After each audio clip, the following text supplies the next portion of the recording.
Hi everybody, welcome back to our channel. I am back with a new video, and in today's video I'm gonna let you guys know how can you find Experian credit report PDF password.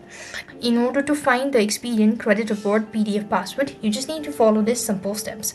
So basically what you need to do is you just have to make sure to access an Experian credit report PDF.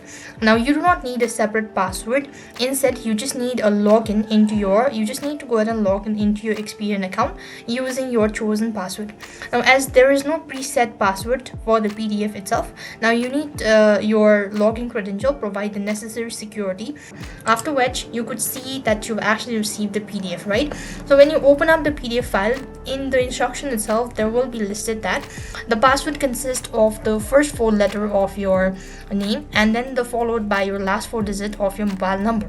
So you just need to go ahead and enter in the initials, after which you'll be taken to this page where you need to go ahead and enter in the password that they've mentioned. So you just have to go ahead and enter in the password that they've instructed, and you will be able to find the password. So this way you could actually go ahead and find it.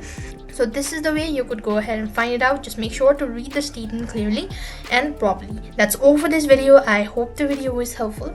Make sure to like, share and subscribe to our channel. Thank you for watching. See you in our next video.